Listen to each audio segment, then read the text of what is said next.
A jaguar walks free into a swamp that hasn't seen one in 70 years. A gate swings open on a remote island in Argentina. A ranger holds his breath. The animal steps out, pauses for exactly 1 second, and disappears into the tall reeds without looking back. It's January 6th, 2021, and nothing has stood at the top of this food chain in 7 decades. What happens over the next 4 to 5 years breaks every projection the scientists who planned this ever wrote down. By the end of this video, you'll know why an American fashion designer, not a scientist, not a government, spent millions of his own money to make this moment happen. Why one specific jaguar's death 2 years later triggered a criminal investigation, and why a swamp nobody had heard of just became one of the most closely watched conservation experiments on Earth. The wetland is called Esteros del Iberá in the Corrientes province of northeastern Argentina, second largest wetland in South America, home to over 4,000 species, from giant anteaters to giant river otters. And until the middle of the 20th century, jaguars sat at the top of all of it, keeping every other population in check, the way apex predators always do. Then ranchers started shooting them. Between the 1930s and 1953, hunters wiped out every jaguar in the province. The last confirmed sighting was 1953. After that, nothing. For 70 years, this wetland had no top predator at all. It is the rapid extinction of species all over the globe. In Argentina, efforts are underway to return some key animal species to their natural habitats. This is what happens to an ecosystem when you remove the one animal holding it together. Nothing dramatic at first, then everything, all at once. Capybaras, the world's largest rodent, are native to this wetland and always had been. But with nothing left alive to hunt them, they didn't just grow in number, they became a plague. Researchers on San Alonso Island recorded densities of 129 capybaras crammed into a single square mile. Each adult tears through up to 8 pounds of vegetation a day, every day, without stopping.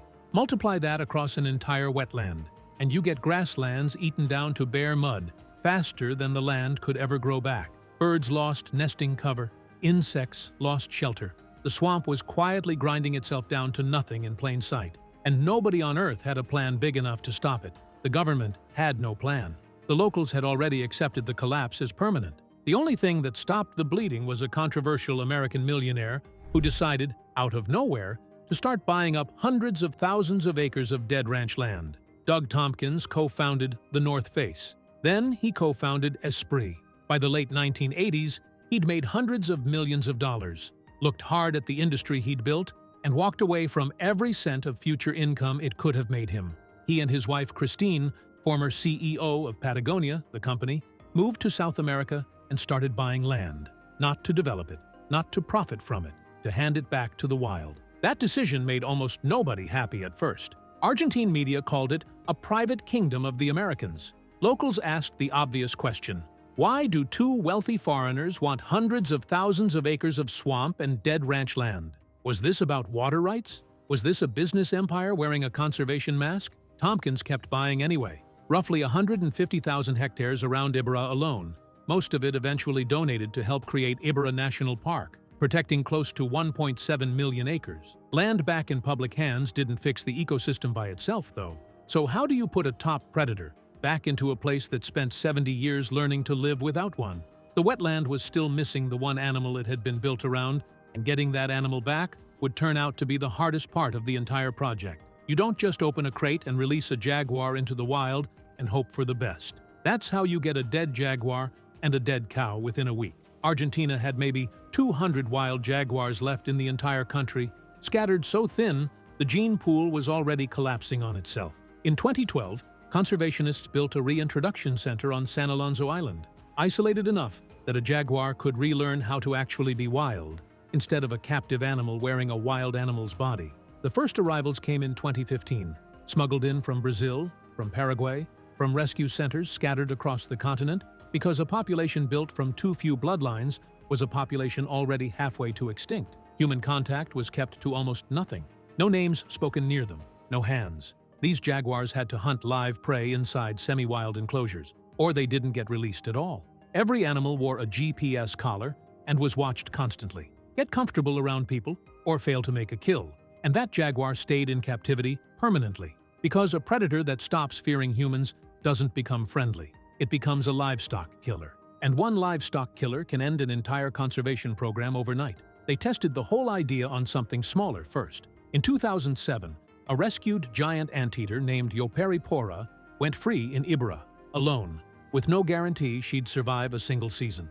She lived free for 15 years and had 7 cubs. That was proof enough. The model worked. Now it was time for the jaguar. In 2018, the breakthrough arrived. The first jaguar cubs born in Corrientes in 70 years. One of them, a female named Arami, became the face of the entire project. Then, in January of 2021, the first jaguars walked free into the wetland itself. By the end of 2023, the wild population had grown from 3 animals to 20, not in decades, in under 3 years. But this story isn't clean, and I don't want to pretend it is. In October of 2024, a 2-year-old female jaguar named Akai, born wild in Ibarra, one of the very first of her generation to grow up free in this ecosystem, was moved 375 miles to a different national park to help start a second wild population. She spent 6 months adjusting in a holding enclosure. She was released on October 5th. 20 days later, her GPS collar stopped transmitting completely. Investigators found it in a nearby river. Field evidence and testimony from locals point to one conclusion: she was killed, likely by poachers. Argentine officials estimated the ecological damage at over 2.6 billion pesos and opened a criminal case. Akai was one of the first wild-born jaguars ever translocated between national parks anywhere in Argentina. She survived 3 weeks in her new home. That's the cost side of this story, and it's real, and it matters. But it didn't stop what was already moving. Because the actual transformation wasn't really about how many capybaras the jaguars killed. It was about fear coming back into a landscape that had forgotten what fear was. For 70 years, capybaras grazed wherever they wanted, whenever they wanted, in the open, for hours, because nothing on Earth was going to stop them. The moment jaguars reappeared, that changed almost overnight. Researchers tracking both species found capybaras spending less time in exposed areas, avoiding known jaguar territory, moving in tighter, more cautious groups. They didn't need to watch a kill happen. The threat alone rewired their behavior. And once grazing pressure dropped, the wetland started rebuilding itself. Grass grew taller. Plant biomass recovered in places that had been stripped bare for generations. Ground-nesting birds got real cover again. Sebastian DiMartino, conservation director at Rewilding Argentina, compared what was happening directly to the wolves of Yellowstone. When an apex predator comes back, he said, an ecosystem doesn't just gain one more animal. It recalibrates entirely. The whole system began reassembling itself from the top down, the exact way it had worked before humans erased the one piece holding it together. Then, in early 2022, nature tried to undo everything at once. Corrientes province suffered one of the worst wildfire seasons in Argentina's modern history. More than 2.5 million acres burned. Inside Ibarra National Park itself, close to 60% of the land was touched by fire or drought. Years of careful restoration looked like it might be erased in a matter of weeks. It wasn't. The jaguars kept surviving. They kept breeding. Wild cubs kept being born with 0 human help required. By 2024, researchers had documented around 33 free-roaming jaguars in Ibarra. By 2026, some reports placed the number at 50 or more, from 3 animals in 2021 to 50 in 5 years, in a province that had exactly 0 jaguars for 7 straight decades. The entire program, from the first planning stages in 2012 through those first wild releases, cost roughly $9 million. Compare that to what mechanical capybara control programs, fencing and culling, had already cost the region for years without ever fixing the underlying imbalance. The ripple effects reached far past the wetland's edges. For generations, this region survived on cattle, hunting, and extracting whatever the land would give up. Now, tourists come specifically to see jaguars in the wild, and an entire new economy has grown around that single fact. Wildlife guiding, boat tours, eco-lodges, camera trap monitoring. Some former hunters in these communities became wildlife guides themselves, taking visitors out at dawn to watch the exact animal their fathers used to shoot on sight. Not everyone benefits equally, and not everyone's on board. Roughly 1,800 landowners farm or ranch right up against the park's borders, and a jaguar doesn't recognize a property line. Losing a calf to a jaguar is a real financial loss for a real family, and no conservation report makes that loss disappear. In the village of Colonia, Carlos Pellegrini, a man named Jorge Acevedo, grew up watching this land in decline. His own father hunted caiman until there weren't any left to hunt. Jorge went into cattle work instead, because that's what was left. In 2021, he switched to wildlife guiding. He didn't see a single jaguar on his first 8 trips out. On the 9th, a female crossed the waterway 40 meters from his boat. He cut the engine and said nothing for a while. Now he takes visitors from 6 continents out at dawn to watch the same animal his father's generation spent decades trying to eliminate. That shift is showing up in bigger numbers too. Time magazine named Iberá one of the world's greatest places.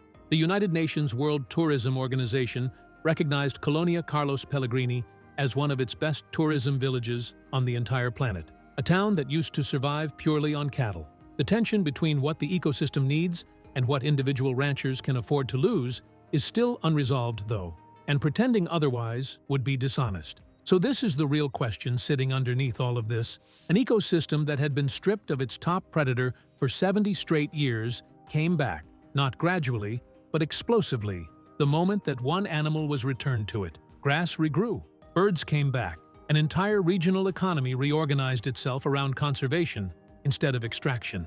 And it happened faster than the scientists who designed the project predicted, even accounting for a woman named Akai who never made it past 20 days in her new home. What does it tell you that the fastest, cheapest, most effective fix for a broken ecosystem wasn't a chemical, or a fence, or a government program?